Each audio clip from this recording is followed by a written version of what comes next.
सभी मेरे प्रियो को प्रभु यीशु मसीह के नाम में प्रेम नमस्कार। और परमेश्वर पिता का धन्यवाद हो इस समय के लिए कि उन्होंने एक बार फिर से हमको इकट्ठा किया ताकि हम फिर से एक दूसरे को चिता सके। और एक बात हमेशा अपने हृदय में जानते रहे मेरे प्रियो कि प्रभु यीशु मसीह का आगमन निकट है। मैंने पहले भी ये बातों को बोला है और हम सब इन बातों को जानते हैं और इसके विषय में सचेत रहते हैं, मैं ऐसा समझता हूँ। लेकिन परमेश्वर पिता करे कि ये बातें कभी भी हमारे लिए पुरानी ना हो, ये न्यूज हमारे लिए कभी पुराना ना हो, क्योंकि स्वर्ग में ये न्यूज कभी पुराना नहीं होता। दिन रात यही बात बोला जा रहा है कि वो आने वाला है। पर आप देखिए कि कई बार ऐसा लगता है कि अब आने वाला है तो क्या करें। मतलब कई बार हम सुनते हैं कि ऐसा हो रहा है, साइंस के बारे में देखते हैं, साइन मतलब जो चिन्ह हो रहे हैं हमारे आसपास में, ऐसा लगता है कि अब ये बातें तो अंत की है, अब ये बातें तो अंत की है। परंतु आप देखिए कि इन सब के बीच में हमेशा से परमेश्वर पिता ने हमारे जीवन में ये चाहा है कि मैं और आप उसके साथ, उसकी समीपी में, सबसे पहले उसकी संगति में हम जीना सीखें। हम पिछले दिनों देख रहे थे कि योना वचन के बारे में, परमेश्वर के वचन के बारे में, उनके स्वभाव के बारे में A to Z जानकारी रखते थे। परंतु उनके प्रेजेंस से जब वो दूर हुए तो बहुत सारी उनके जीवन में ऐसी बातें आई कि वो नीचे बैक स्लाइड होते होते होते होते वो बेचारे नीचे चले गए।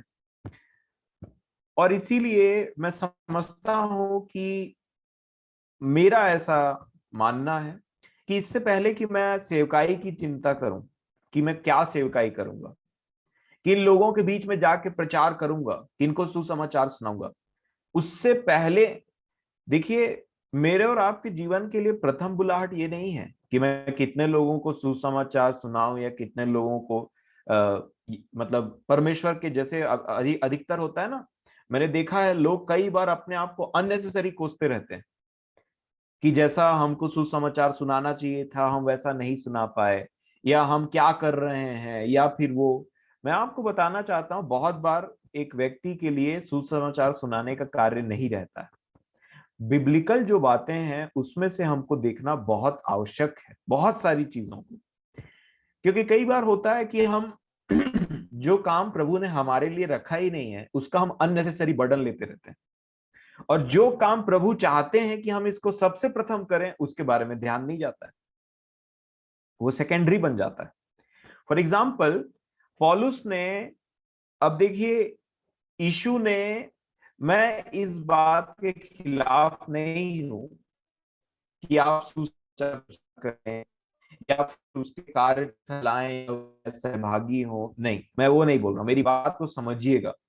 कोई भी चीज हम करते हैं, मान लीजिए मैं आपको बोलूंगा कि अभी आपको आपके पड़ोसी के घर में जाना है, तो पड़ोसी के घर में जाने से पहले आप कुछ चीजों को ध्यान देंगे जो जाने से पहले आवश्यकता है, कि पहला तैयार हो, किस चीज के लिए जाना है उसकी तैयारी थोड़ा सा की जाए। ऐसे ही नहीं कोई चीज वहां पे पहुंच जाता है। मेरे कहने का मतलब है कोई भी चीज सीक्वेंस में होता है, ऑर्डरली फॉर्म में होता है। प्रभु ने चेलों को शिक्षा दिया फिर बोला कि तुम जाओ काम करना।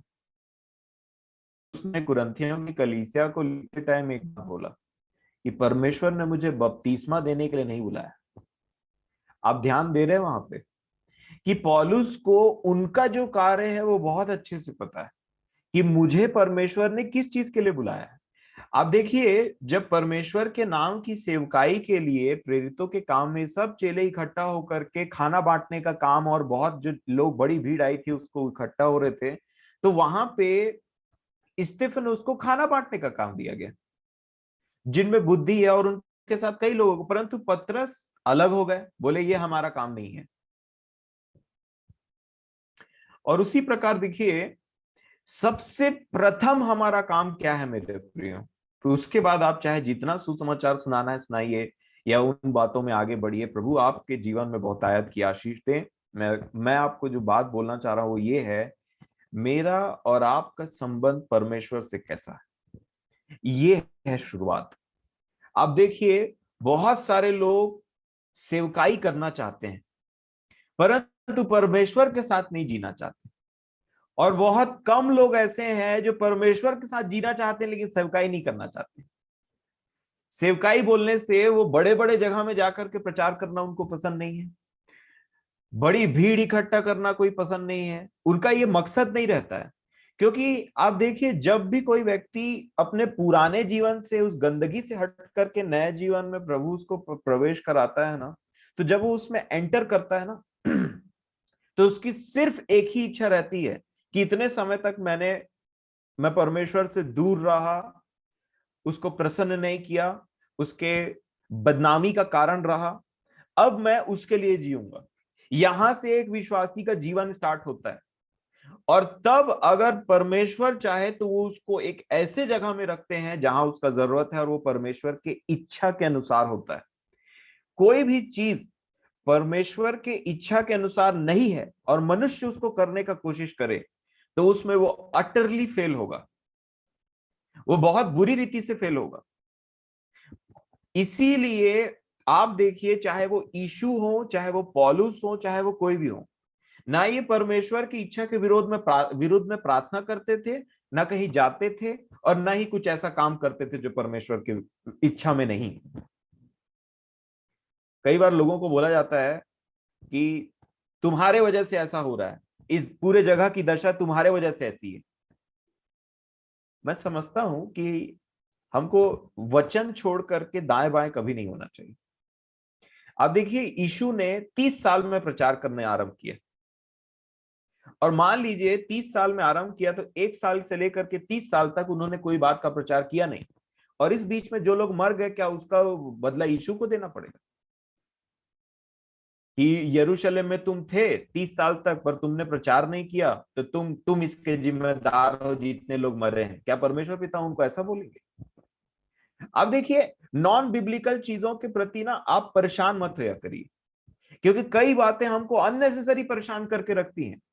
परमेश्वर के बहुत अच्छे और बहुत बेहतरीन दासों ने कभी भी सेवकाई करना नहीं चाहा था।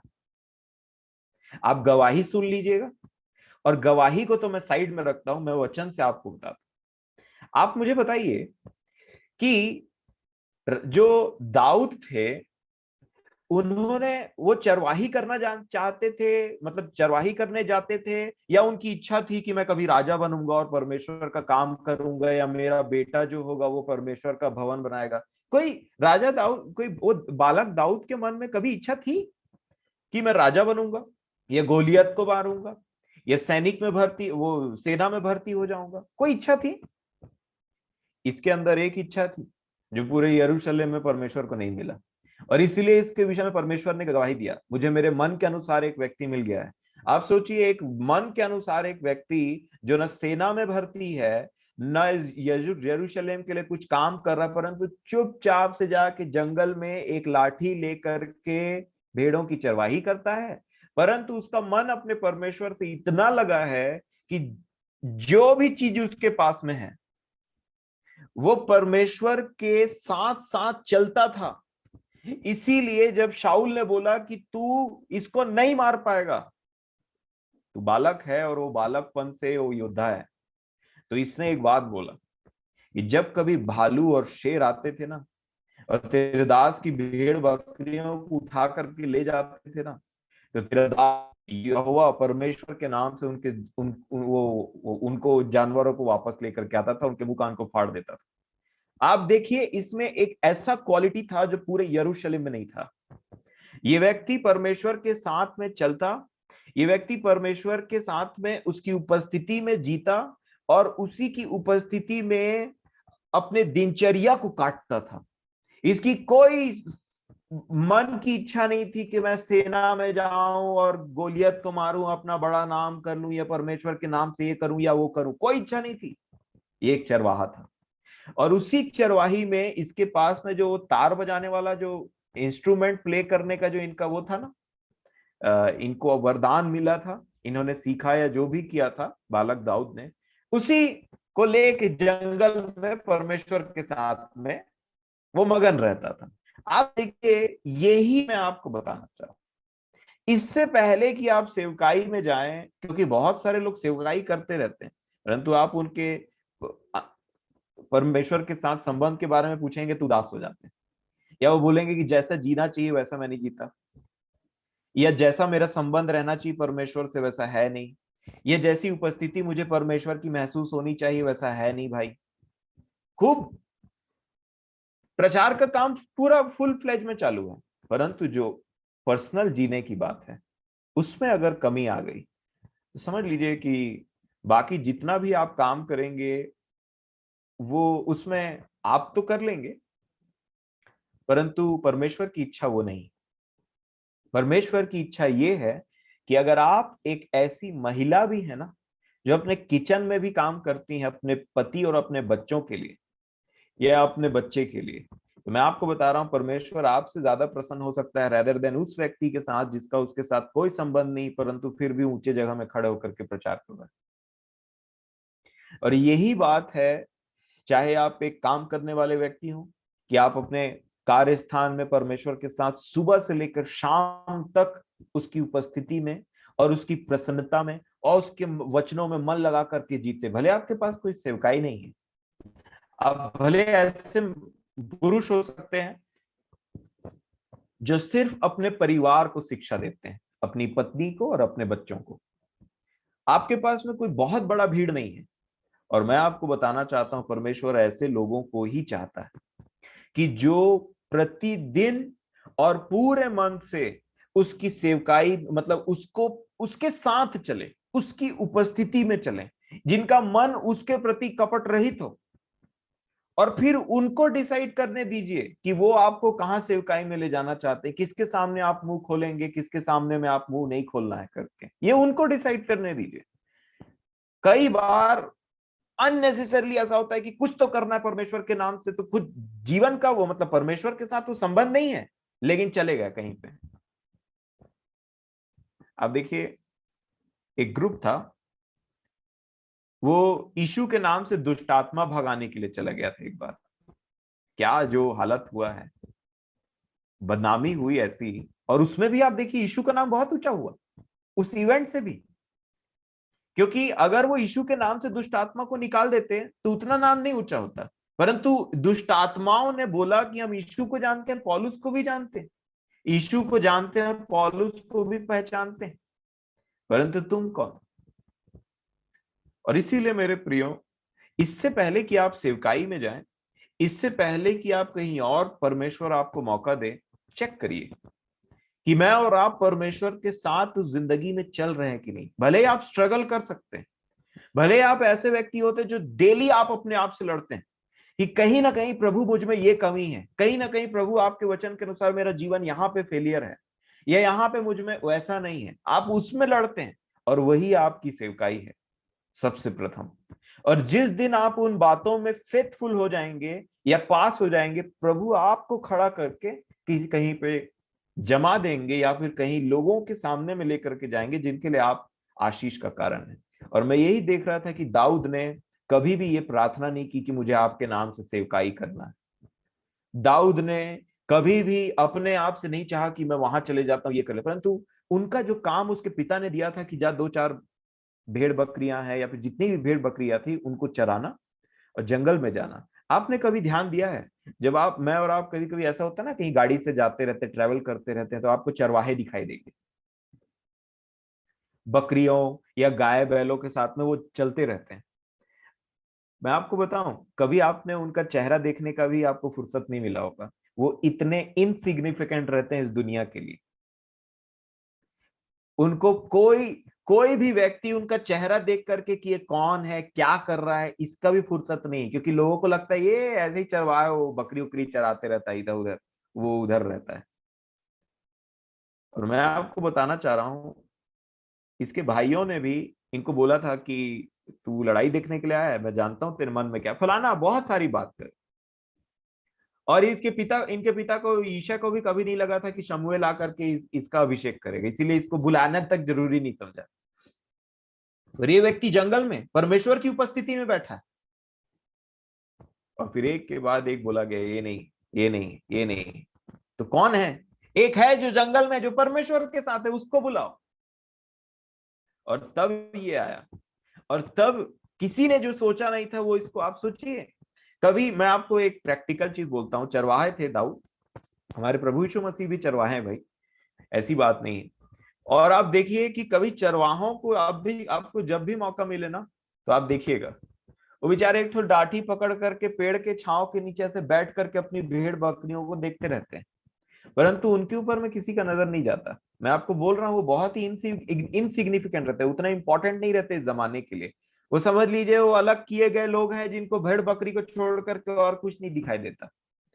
वो भेड़ बकरी को चराते हुए परमेश्वर की महिमा करने वाला व्यक्ति, उसके साथ चलने वाला व्यक्ति, मतलब अपने काम को जो उसके पिता ने दिया है उसमें वफादारी प्लस परमेश्वर के साथ वफादारी, इन दो चीजों को परमेश्वर ने देखा था, मैं समझता हूं। और उनका जो हार्ट, जिसका मोल नहीं था राजा दाऊद का, ये परमेश्वर ने देखा। और तब परमेश्वर ने बोला और कोई नहीं भाई, ये बनेगा राजा, ये चराएगा मेरे लोगों को, और इसी के वंश से यही व्यक्ति मेरे को चाहिए कि जब कभी भी ये भजन संहिता में कुछ वचनों को बोलेगा या ऐसी भविष्यवाणी करेगा या बातों को बोलेगा, तो इसके साथ रिलेट होगा मेरा अपना पुत्र अर्थात यीशु मसीह। इसीलिए आप देखिए कि यीशु को अब्राहम नहीं परंतु बोला गया हे दाऊद की संतान। वो दाऊद के मूल का वो ठूठ बोला गया हमेशा दाऊद। इवन यीशु ने अपने आप को प्रकाशित वाक्य में दाऊद से जोड़ा है। दाऊद कोई ऐसा वैसा पर्सनैलिटी नहीं है।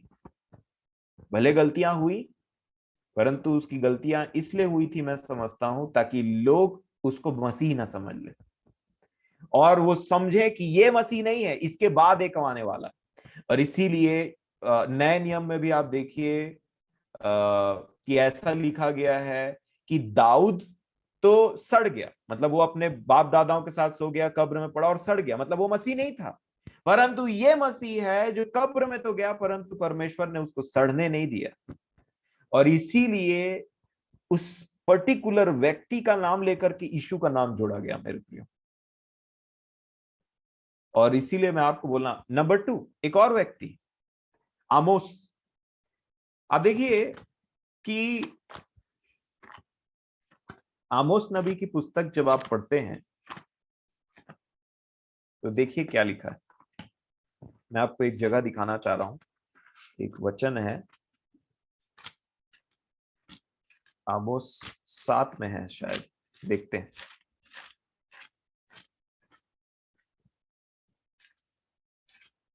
आमोस आमोस 7 अध्याय, आमोस नबी की पुस्तक उसका 7 अध्याय और उसका 14 वचन।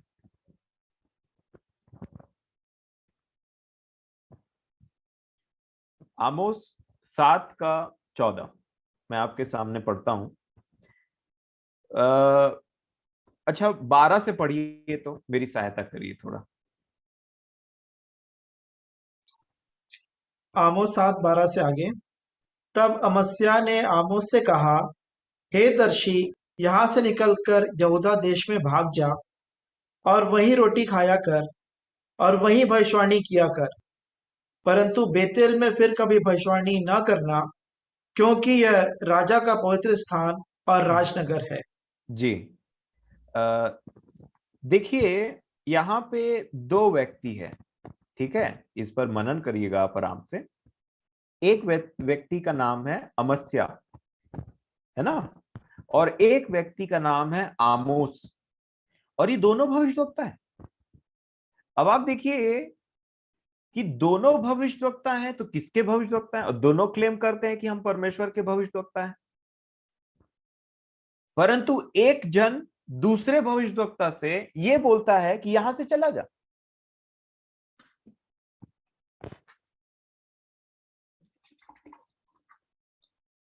यहां से चला जा बोलने से आप देखिए कि जो लोग अपने आप को परमेश्वर के जन बोल रहे हैं उन्हीं में फाइटिंग चल रही। ये चरवाहों में ही फाइटिंग स्टार्ट हो रहा है, तो फिर बाकी लोगों का क्या होगा जो इनके पीछे पीछे आ रहे हैं? ये तो बड़ा कंफ्यूज हो जाएंगे कि आमोस है कि अमस्या, दोनों का नाम ए से स्टार्ट होता है। कि ये परमेश्वर का जन है, कि ये परमेश्वर का जन है। ये बोलता है ये भी भविष्यवक्ता है, ये बोलता है ये भी भविष्यवक्ता है, पर दोनों लड़ाई कर रहे हैं आपस में। अब अमस्या अब देखिए पुस्तक किसके नाम पे है, मैं देखिए किसके नाम पे है पुस्तक, आमोस की पुस्तक है। इसका मतलब परमेश्वर किसके साथ थे, आमोस के साथ में थे। और आमोस के साथ में परमेश्वर है, मतलब परमेश्वर ने आमोस को बोला है कि मिस्टर आमोस आप जाइए और भविष्यवाणी करिए जैसा जैसा मैं बोलूंगा आपको। परंतु इसका विरोध करने के लिए एक व्यक्ति खड़ा हुआ है जिसका नाम अमस्या है, और वो बोलता है कि मैं परमेश्वर का जन हूं,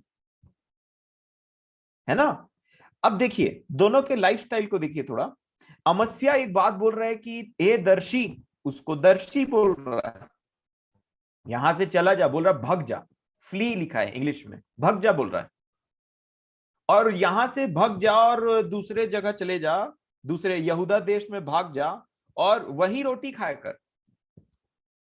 मतलब अपना रोजी रोटी जो है, जो तेरी भविष्यवाणी है, जो तेरा रोजी रोटी, उसको लेके यहूदा चले जा, यहां हमारा कब्जा चलता है।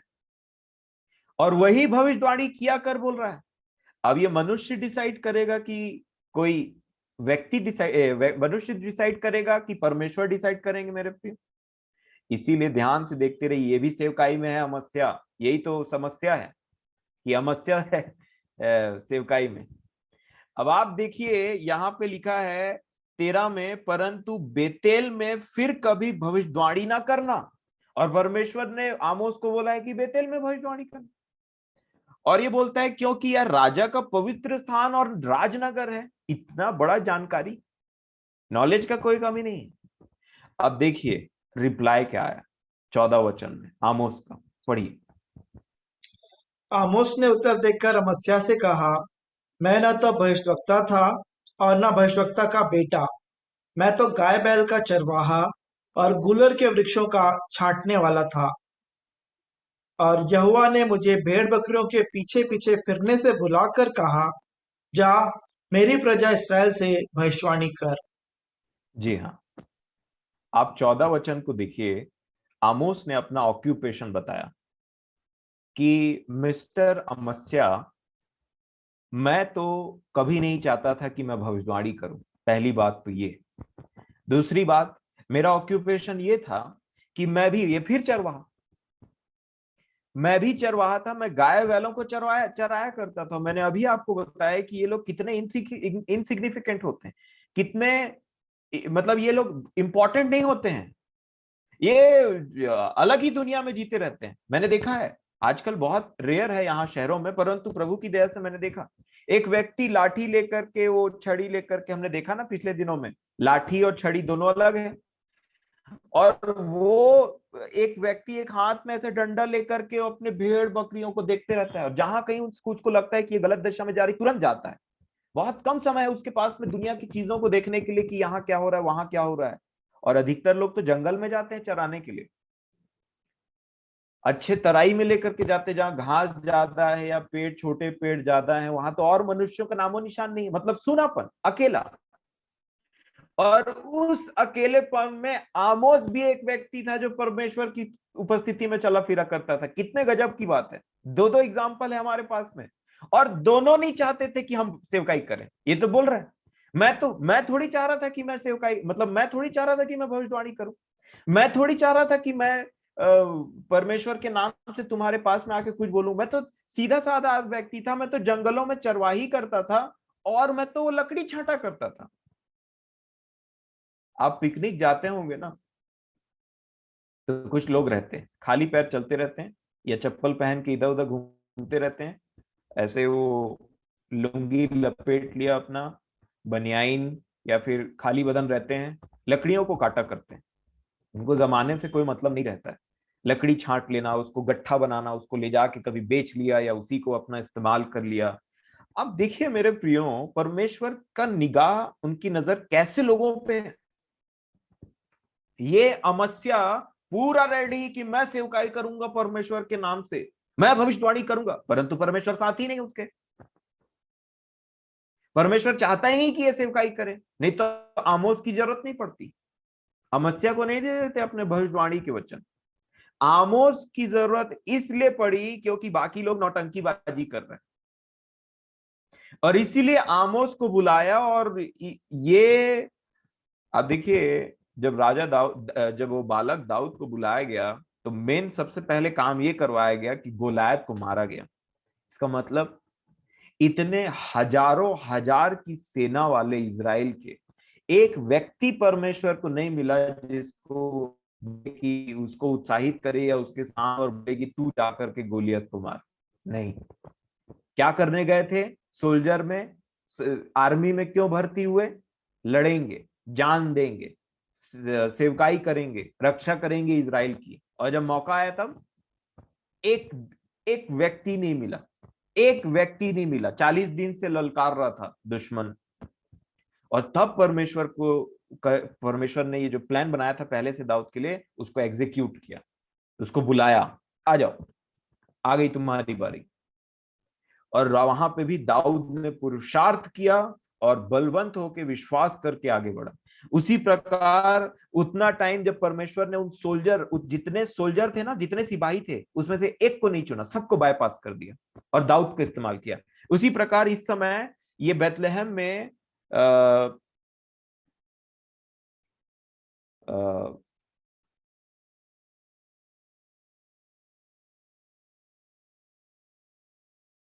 हाँ, यहाँ पे जो ये बोल रहा है कि यहूदा में चले जा और वहीं पे भविष्यवाणी करना, वहीं पे रोटी खाना। उसी प्रकार इस समय बहुत सारे भविष्यवक्ता तो थे, परंतु परमेश्वर ने फिर से एक ऐसे व्यक्ति को बुलाया जो उसकी उपस्थिति में चलता है। और ये सब ये जो भविष्यवक्ता है ना, सो कॉल्ड, उनमें नहीं है वो, परंतु परमेश्वर के साथ चलने वाला। और परमेश्वर ने फिर एक ऐसे व्यक्ति का चुनाव किया। और उसी प्रकार आप देखिए, ये व्यक्ति बोल रहा है कि यहोवा ने मुझे भेड़ बकरियों के पीछे पीछे फिरने से बुलाकर कहा। 15 वचन देखिए, यहोवा ने मुझे बुलाया है। ये मेरे पास प्रमाण है कि यहोवा ने मुझे बुलाया है। तुम बोल सकते हो कि यहोवा ने तुम्हें बुलाया है? आमोस ये बोल रहे थे, प्रमाण के साथ आया था, यहोवा ने बुलाया। भाई मेरा ये काम नहीं था, मैं तो कहीं और था, मेरा जीवन तो कुछ और था। मैं तो मैं तो लकड़ियों को काटने छांटने वाला था, मैं तो भेड़ बकरियों को चराने वाला था। मुझे शौक नहीं भविष्यवाणी करने का, वो तो यहोवा ने बुलाया और उसी आज्ञा में टालता नहीं। इसलिए मैं भविष्यवाणी करने के लिए पहुंचा हूं। मुझे कोई शौक नहीं है कि मैं वहां रोटी खाऊं या यहाँ भविष्यवाणी करूं या ऐसा वैसा, परंतु परमेश्वर ने मुझे बुलाया। और इसीलिए ये लोग भी बोला करते थे, यहोवा की यह वाणी है। तो वार्निंग भेजा था इनके लिए, ऐसा मत बोलना। जिसके पास पहुंचे वही ऐसी बात बोली। और इसीलिए यहाँ पे उन्होंने बोला, यहोवा ने मुझे भेड़ बकरियों के पीछे पीछे फिरने से बुलाकर कहा, जा मेरी प्रजा इज़राइल से भविष्यवाणी कर। और फिर अब देखिए, इसके बारे में भी भविष्यवाणी सुना दिया उसके बाद आमोस ने। इसको आप बाद में पढ़ लीजिएगा 16 वचन से, कि तू कहता है कि मैं यहां चले जाऊं, अब तू सुन। तो मेरे कहने का मतलब ये है मेरे प्रियो, सबसे प्रथम बात और सबसे कंटिन्यूअस बात हमारे जीवन में ये चलनी चाहिए कि मैं परमेश्वर के साथ कैसा चल रहा हूं, मेरा जीवन उसकी उपस्थिति में कैसा है। ये सबसे बड़ी सेवकाई है, अपने आप को बलिदान करना सबसे बड़ी सेवकाई। उसके बाद जब परमेश्वर की इच्छा होगी कहीं पे आपको रखे या किन्हीं लोगों के सामने खड़ा करे, आप एक काउंसलर भी हो सकते हैं, आपको वो काउंसिल का भी काम दे सकते हैं। कि कुछ लोग, कहीं कभी लोग, किसी व्यक्ति ने आपको फोन किया तो आप उनको अपने प्रैक्टिकल एक्सपीरियंस से या कुछ वचनों से लेकर के आप उसको स्ट्रेंथ करें, आप उसको बातों को बताएं कि वो अपने अंदरूनी मनुष्यत्व में परमेश्वर के वचन से और आपकी गवाही से सामर्थ पाए, और उस तरीके से आपके नाम, परमेश्वर के नाम की महिमा हो और आपका इस्तेमाल हो। क्यों आप वो चीजों के पीछे में भागते और परेशान होते रहते हैं जो चीजें आपके लिए है ही नहीं। पौलुस के लिए जो सेवकाई थी वो पतरस के लिए सेवकाई नहीं थी। पौलुस की जो सेवकाई थी, इवन वो सेवकाई फिलिपुस की भी नहीं थी, न मत्ती की थी, न मरकुस की थी, न लूका की थी, न किसी और की थी। वो सेवकाई पौलुस की थी। जो पतरस की सेवकाई थी, वो चेले कितनों थे, वो पतरस की सेवकाई थी कि वो उठे और 3,000 लोग उसके पीछे, मतलब परमेश्वर के पीछे हो ले, परमेश्वर उनसे मिला। तो वो उस टाइम परमेश्वर ने पतरस का इस्तेमाल किया। यूहन्ना के लिए सेवकाई जो थी वो पतरस के लिए नहीं थी, क्योंकि पतरस ने पूछा इसका क्या होगा, तो यीशु ने बोला तू अपना काम कर, तुझे इससे क्या। तो यूहन्ना की सेवकाई ये थी कि वो प्रकाशित वाक्य की पुस्तक लिखे। ये परमेश्वर डिसाइड करेगा, ये प्रभु यीशु डिसाइड करेगा, ये मनुष्य डिसाइड नहीं करेगा। और आपको कभी भी कोई इस बात से ज्यादा प्रेशराइज करने का कोशिश करे ना, आप परमेश्वर से प्रार्थना करिए, प्रभु अगर आपने मुझे सुसमाचार के लिए चुना ही है, तो मैं चाहे दुनिया के किसी भी कोने में कुछ भी काम क्यों ना करते रहता ना, आप मेरे को पकड़ के जहां लाना रहता वहां ले आते। हाँ, अगर आप भाग रहे हैं जो आपको सेवकाई दिया गया है, तो उससे मत भागिए, वहां से वापस आइए। फॉर एग्जाम्पल योना। और अगर आपके लिए कोई सेवकाई रखी है, फॉर एग्जाम्पल पौलुस, वो कुछ और ही काम कर रहे थे, उसको पकड़ के ऐसा मोड़ा कि किसी और ही काम में लग गए।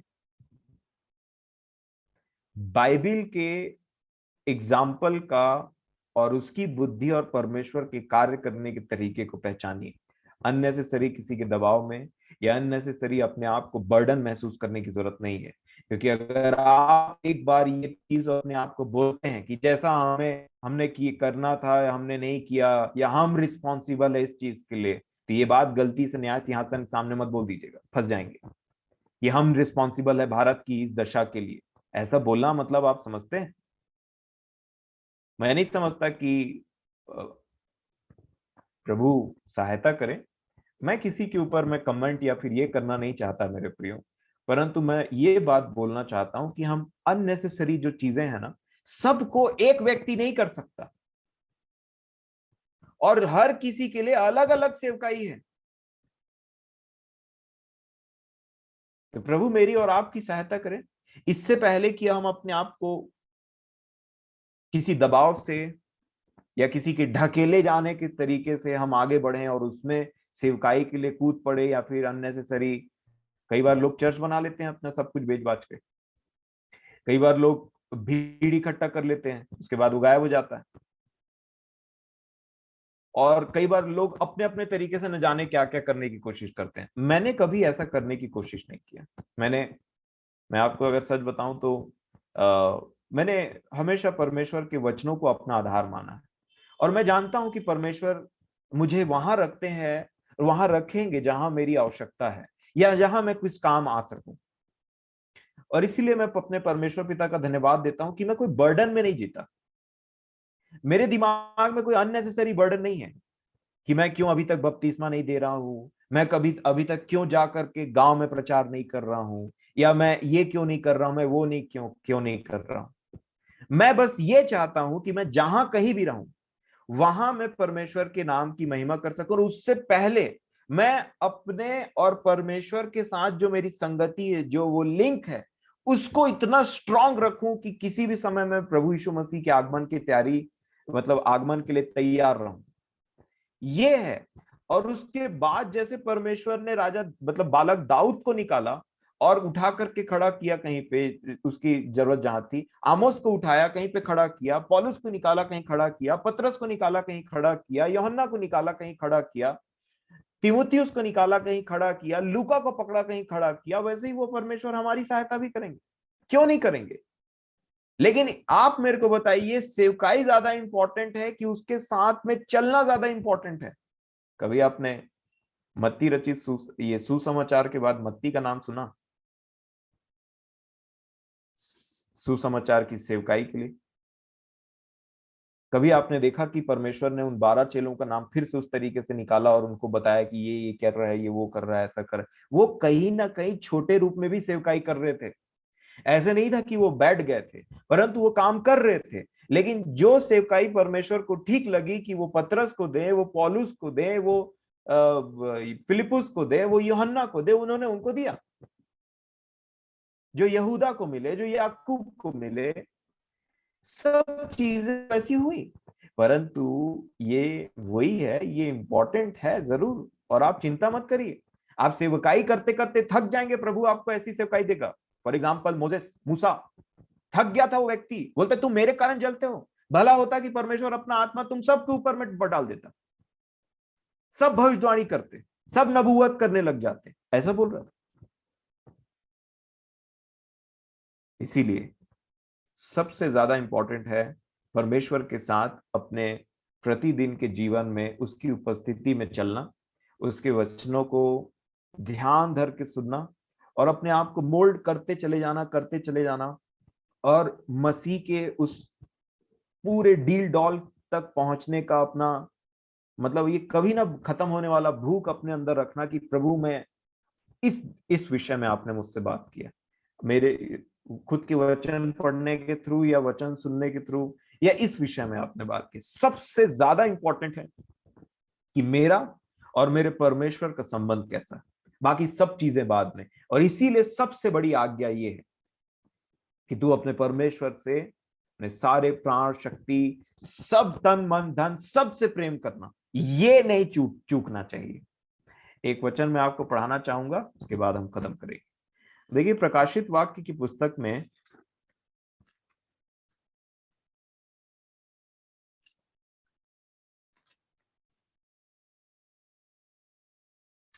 उसका 2 अध्याय और देखिए 2 वचन। इफिसुस की कलीसिया है, आपने पढ़ा होगा पहले भी, पर ये संबंध जो मैं बात कर रहा हूं उससे बहुत एक्सट्रीमली लिंक्ड है। ये विषय आप देखिए, आप किसी मनुष्य को नहीं देखेंगे यहाँ पे, आप एक कलीसिया को देखेंगे और आप यीशु को देखेंगे, है ना। और इसीलिए हम वचन पढ़ते हैं कि किसी मनुष्य की बातों को लेकर के वो ना हो जाए। और आप ध्यान से समझिए, यहाँ पे आपको समझ में आ जाएगा कि प्रभु की इच्छा हमारे जीवन के लिए क्या है। प्रकाशित वाक्य की पुस्तक 2 अध्याय और 2 वचन। इफिसुस की कलीसिया को प्रभु बोल रहे हैं, मैं तेरे काम और तेरे परिश्रम और तेरे धीरज को जानता हूं। क्या क्या जानते हैं? काम भी है, परिश्रम भी है और धीरज भी है।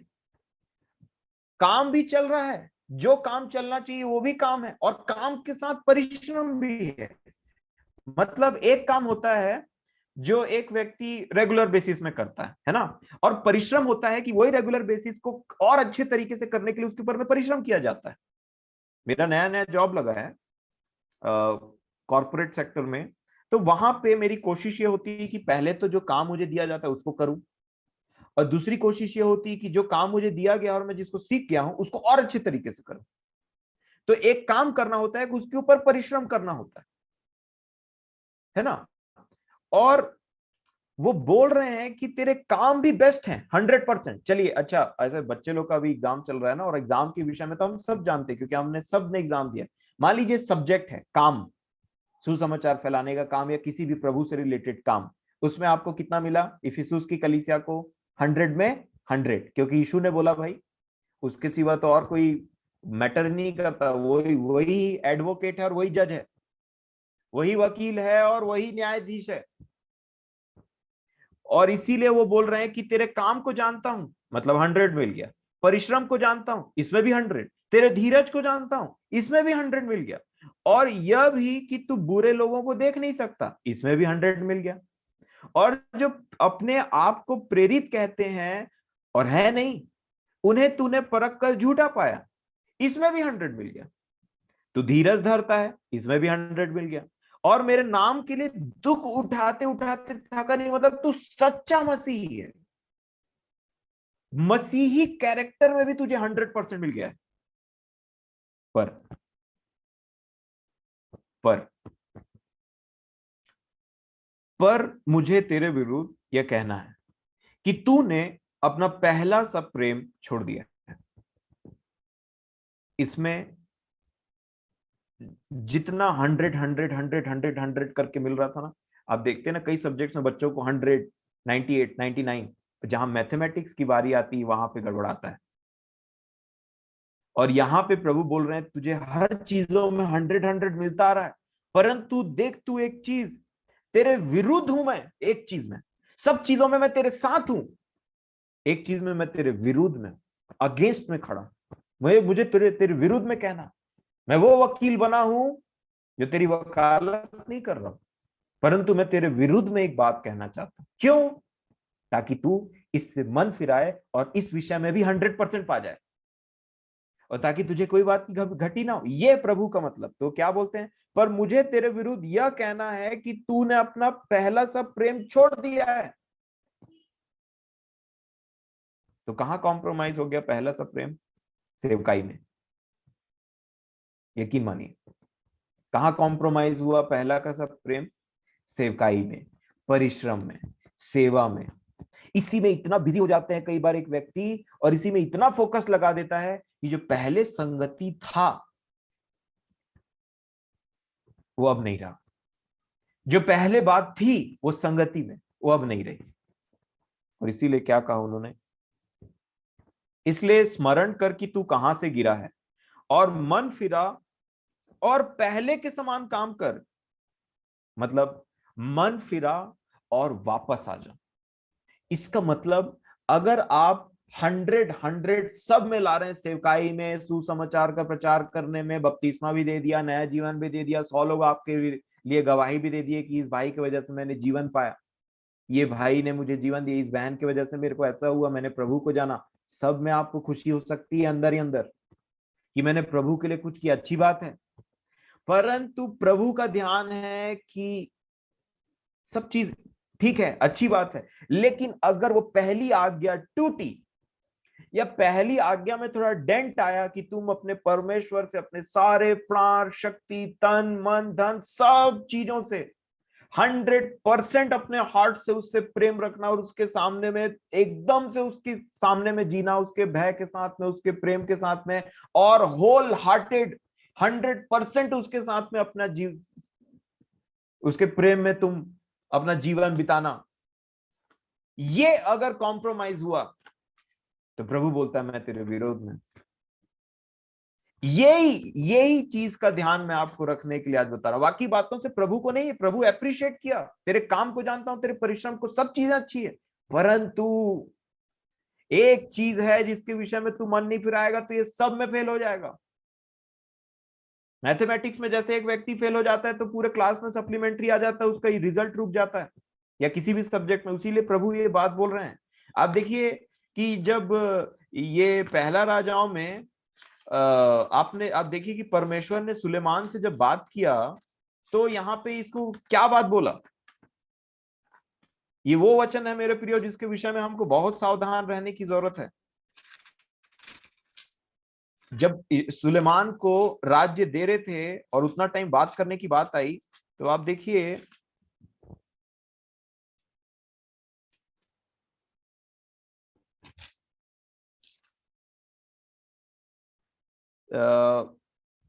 पहला राजाओं 2 अध्याय, जब दाऊद बोल रहे हैं सुलेमान को राजगद्दी सौंपने के समान समय में, यहाँ पे देखिए 4 वचन में क्या लिखा है। पहला राजाओं 2 अध्याय उसका 4 वचन में लिखा है, और यहोवा अपना यह वचन पूरा करे जो उसने मेरे विषय में कहा था। क्या कहा था? और दाऊद का रोल क्या है मैंने हमने देखा है वे वंशावली में, अब्राहम की संतान, दाऊद की संतान, यीशु मसीह की वंशावली, मतलब जिसमें मैं और आप हैं, उसके भाई और बहन। तो दाऊद बोल रहे हैं और यहोवा अपना यह वचन पूरा करे जो उसने मेरे विषय में कहा था, यदि तेरी संतान अपनी चाल के विषय में ऐसे सावधान रहें कि अपने संपूर्ण हृदय और संपूर्ण प्राण से सच्चाई के साथ नित्य मेरे सम्मुख चलते रहें, तब तो इजराइल की राजगद्दी के पर विराज करने वाले की तेरे कुल परिवार में घटी ना होगी। संपूर्ण कहा, संपूर्ण हृदय, संपूर्ण प्राण और चौकसी का जीवन। किस बात के लिए? मेरे सम्मुख में चलते रहने के लिए। और यही बात है, 100% होल हार्टेडनेस कभी खत्म नहीं होना चाहिए। समझ प्राप्त करने का यत्न कभी घटना नहीं चाहिए। परमेश्वर से प्रेम करना और उसमें बढ़ते चले जाने का यत्न कभी घटना नहीं चाहिए। मुझे बात बहुत अट्रैक्ट करी थी जब अमन चाचा ने उस व्यक्ति के बारे में बताया था। ये यहूदा में है ना, एक व्यक्ति था जो हनोक। बहुत मुझे ये बात सोचने पे मजबूर किया कि प्रभु ये 300 साल तक चलता रहा, यहाँ 70 साल में, 25-35 साल में जीवन पाने के बाद में फिर ऐसा ढीला हो जाता है इंसान की, वचन आ जाता है कि तूने पहले कैसे प्रेम छोड़ दिया। ये 300 साल तक चल रहा था। मतलब आपको मैं एक बात बताता हूं, एक ही मंत्र आपसे के साथ शेयर करना चाहता हूं, मतलब ये बिब्लिकल, कोई भी चीज आप डिसाइड करें, किसी भी विषय में मन फिराएं, अनंत के लिए फिराइए, एटर्नल। झूठ बोलना चाहते हैं, छोड़ना चाहते हैं, अनंत के लिए छोड़िए। क्रोध करना छोड़ना चाहते हैं, अनंत के लिए छोड़िए। तभी मैं और आप हनोक के समान ईमानदार बन के, चाहे आप 70 साल जिए, चाहे 100 साल जिए, चाहे 110 साल जिए, चाहे कितनों साल जिए, प्रभु की इच्छा के अनुसार में, उन सारे समयों में आप उसके साथ में ऐसा जिएंगे कि प्रभु तू मुझे 1000 साल जिंदा भी रखता ना, तो मैं ऐसे ही जीता और बढ़ता चले जाता। ये हनोक के जीवन की एक बहुत ही बेहतरीन गवाही जो मुझे और आपको चैलेंज करती, एनकरेज करती। एक व्यक्ति 300 साल जिया और इधर उधर नहीं हुआ। क्या गवाही है! परमेश्वर ने ऐसे लोगों को हमारे जीवन में इसलिए रखा है कि हम इनसे एनकरेज हो मेरे प्रियो। प्रभु ने अपना आत्मा दिया है, सनातन काल का आत्मा, जो जयवंत आत्मा है। प्रभु मेरी और आपकी सहायता करे। समय के लिए धन्यवाद, और मैं परमेश्वर पिता का धन्यवाद देता हूं। और हम एक दूसरे के लिए प्रार्थना करते रहें मेरे प्रियो, ताकि हमारा जीवन परमेश्वर में सुरक्षित पाया जाए, उसको भाता रहे। जो सेवकाई है वो हो, लेकिन उससे पहले वो प्रेम और वो बातें कभी कम ना होने पाए। वो लगाव, वो इच्छा, वो उसके पुत्र के समान बनने की लालसा कभी कम ना होने पाए। बाकी सब सेकेंडरी है, याद रखिएगा। तो परमेश्वर का धन्यवाद हो, यीशु ने भी अपना जीवन ऐसा ही जिया कि उसने अपने पिता की इच्छा पहले पूरी की, बाद में इधर, और दोनों चीज हैंड टू हैंड चल रहा था। तो प्रभु का धन्यवाद देते हैं इस समय के लिए, और मैं आपका भी धन्यवाद देता हूं। प्रभु आप सभी को शांति प्रदान करें और रिस्टोरेशन प्रदान करें। आने वाले दिनों में हम इन विषयों के बारे में प्रभु की सहायता से देखेंगे वचनों से। तो जरूर जुड़िए, प्रार्थना करिए, और प्रभु हमारे साथ हो जैसा वो अब तक होते आए हैं। धन्यवाद। आमीन। प्रभु का धन्यवाद सुंदर वचन के लिए। सचमुच में हम देखने पाए कि हमारा संबंध परमेश्वर के साथ कैसा है। अब बाबू का मैं हृदय से धन्यवाद करती हूँ, और प्रभु ने जो वचन इसके द्वारा हमें दिया, मैं परमेश्वर पिता का जीवित प्रभु का धन्यवाद करती हूँ। आइए हम अंतिम प्रार्थना में जाएंगे, और मैं आदरणीय बेला आंटी से निवेदन करूंगी प्रार्थना में अगुवाई करने के लिए। उसके बाद हम प्रभु से प्रार्थना करेंगे, फिर आज की मीटिंग को समाप्त करने पाएंगे।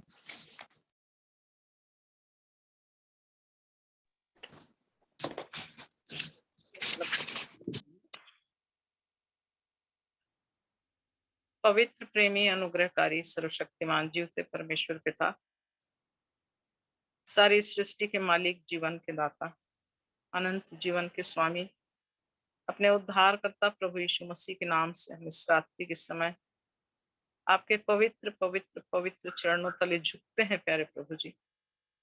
आपका धन्यवाद करते हैं प्यारे पिता, क्योंकि आपने अपने अनुग्रह के द्वारा हमें अपने समीप बुलाया है कि हम अपनी बुलाहट को पहचाने प्रभु, कि आप हमसे क्या चाहते हैं। हम धन्यवाद करते हैं कि पवित्र आत्मा जो आपने हमारे मनों में डाला है, उस पवित्र आत्मा के द्वारा जो आज का वचन अपनी बड़ी दया के अनुसार हमारे जीवनों की चौकसी के लिए, अपने जीवन को पहचानने, समझने और उस बुलाहट के अनुसार आपकी संगति में अपने आप को चलाए जाने के लिए एक चुनौतीपूर्ण वचन की सहायता अपने दास के मुख से आपने हम तक पहुंचाया प्यारे प्रभु जी।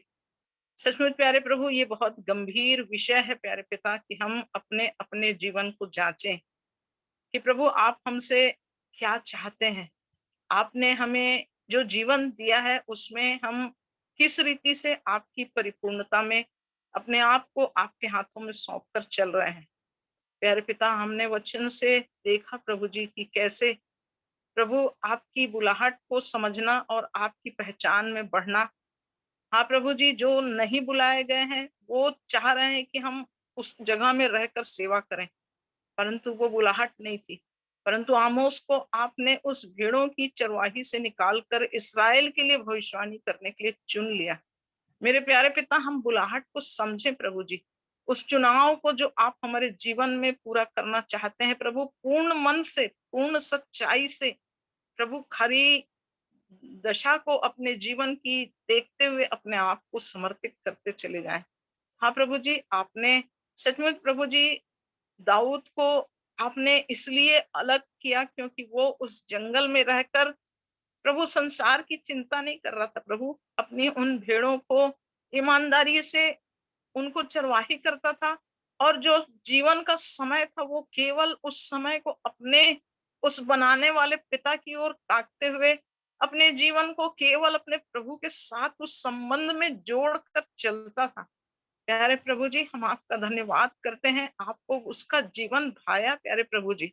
हाँ प्रभु जी, उस शाऊल की सेना में इतने हजार सैनिक थे प्रभु, उनमें से किसी को आपने नहीं चुना क्योंकि आपका स्वभाव उनके अंदर नहीं पाया गया प्यारे प्रभु जी। आपने दाऊद को इसलिए चुना प्रभु क्योंकि वो आपके मन के अनुसार था। आपने गोलियात को मारने के लिए प्रभु आपने उस बालक को इस्तेमाल किया क्योंकि आप जानते थे मेरे परमेश्वर कि वो आपकी इच्छा में चलने वाला है। प्रभु आप हमें तब इस्तेमाल करते हैं प्रभु जब आप हमारे अंदर देखते हैं प्रभु कि हमारे जीवन में आपके संग चलने वाली बात है, और आप प्रभु जिस जगह में आप हमें चाहते हैं वहां पर आप हमें इस्तेमाल करेंगे। इसलिए हम धोखे के जीवन से निकलकर उस शाश्वत प्रभु आपकी इच्छा को अपने जीवन में पूरा करने के लिए सचेत और जागृत रहें, और निरंतर उस सहभागिता को जिसमें आप हमें ले चलना चाहते हैं प्यारे प्रभु जी, अपने जीवन को एक एक बातों को प्रभु हम सीखे प्रभु। और सचमुच प्रभु जब हम अपने जीवन में एक निर्णय लें तो वो सदा काल का निर्णय हो, अनंत काल के लिए वो निर्णय हमारा बन जाए प्यारे प्रभु जी, जिससे आप प्रसन्न हो जाएं। प्यारे पिता, हम आपका धन्यवाद करते हैं इस सुंदर वचन के लिए, इस हृदय स्पर्शी मर्म स्पर्शी वचन, जो छूने वाला वचन, हमारे जीवन को बदलने वाला वचन आपने हमें दिया प्यारे प्रभु जी। इस वचन के द्वारा प्रभु हम इसे भूलने वाले नहीं हो प्रभु जी, इसे सुनकर सिर्फ प्रभु जी प्रभु एक कान से सुनकर निकालने वाले नहीं हो प्रभु जी, परंतु आज मेरे जितने प्रियों ने आपके वचन को सुना है प्रभु जी, ये हृदय की पटिया पर लिख लिया जाए मेरे प्रभु परमेश्वर, ताकि हम आपको प्रसन्न करने वाले जीवन बने प्रभु जी। आपकी सहभागिता में, आपकी उपस्थिति में हर पल हम जहां भी रहें, जैसे भी रहें प्रभु, हम आपको प्रसन्न करने वाले हो जाएं। इसलिए मेरे हर एक प्रियो की प्रभु जी, जिनके कानों को आपने खोद कर खोला प्यारे प्रभु जी, ताकि आपका वचन हृदय में प्रभु सदा काल के लिए बस जाए प्यारे पिता। ये प्रभु आज का दिन, आज का समय हमारे जीवन में अनंत काल के लिए स्मरण की पटिया में बस जाए प्यारे प्रभु जी, ताकि आप प्रभु जी जो चाहते हैं प्रभु कि हम आपके लिए आपके योग्य बन जाएं।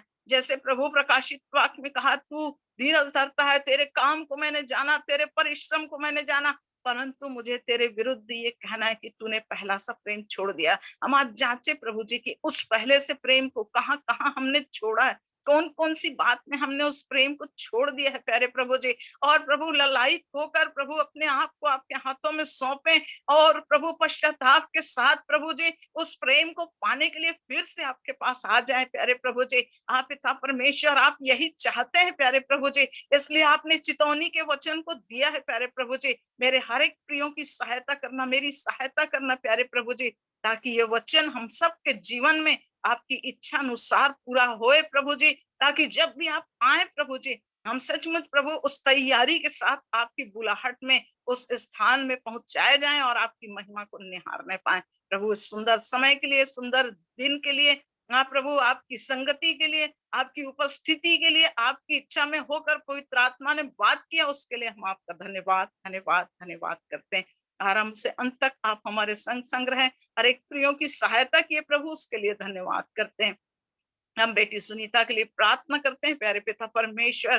प्रभु परमेश्वर, जो भी प्रभु उस बेटी के जीवन में कठिनाई आई है, तकलीफ आई है, शारीरिक कष्ट है प्रभु परमेश्वर, जो एंजियोग्राफी के लिए डॉक्टर ने एडवाइस किया है प्यारे पिता परमेश्वर, हम उस सारी तकलीफ को यीशु मसीह आपके हाथों में समर्पित करते हैं प्यारे पिता परमेश्वर। हर एक अंधकार की शक्तियां, दुष्ट का घेरा यीशु मसीह के नाम से टूटने पाए, और बेटी आपकी चंगाई को प्रभु अपनी आत्मा प्राण देह में महसूस करने पाए प्यारे पिता, और आपकी दया के द्वारा शिफा पाकर आपके प्रेम में और निरंतर बढ़ते चले जाए प्यारे प्रभु जी। जैसे पौलुस ने कहा, मसीह के प्रेम से कोई बात मुझको अलग नहीं कर सकती, इसलिए शारीरिक कष्ट, ये तकलीफ आपके प्रेम से अलग नहीं कर सकता प्यारे प्रभु जी। इसलिए शरीर में दुख उठाते हुए भी प्रभु अपने जीवन को प्रभु विश्वास योग्य अपने प्रिय प्रभु यीशु मसीह के हाथों में सौंप कर मेरी बहन प्रभु जी आपकी इच्छा में उस चंगाई को प्राप्त करने पाए, आपका धन्यवाद करती हूँ प्रभु जी। धन्यवाद देती हूँ गवाही के लिए प्रभु जी। आपके बड़ी दया के अनुसार प्रभु जी गवाह बनाया है प्यारे प्रभु जी, इसलिए सब बातों में आपको महिमा मिले प्रभु। स्तुति के गीतों को हृदय से सच्ची आराधना के रूप में करने के लिए प्रभु हर एक मन को प्रभु ऐसे बनाना प्यारे पिता कि हम शब्दों से नहीं प्रभु जी, अपने मुंह से नहीं, परंतु प्रभु जो कहें, जो आराधना करें वो दिल से प्रभु जीवन को समर्पित करके आराधना करने वाले हो जाएं। प्यारे पिता परमेश्वर आपकी सहायता और मदद चाहते हैं।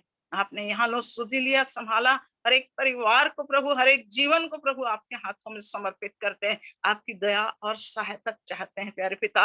हर एक बातों में आपको आदर देते हैं, महिमा देते हैं। इस जीवन को आपके हाथों में सौंपते हैं, देह प्राण आत्मा आपके चरणों में समर्पित करते हुए प्रभु जब तक फिर से हम ना मिले आपकी संगति में बने रहें, इसी आशीष को हर एक के जीवन के लिए बोलते हैं। आदर महिमा आपको देते, विनती यीशु के नाम से मांग लेते, सुनिए और कबूल कीजिए। आमीन आमीन।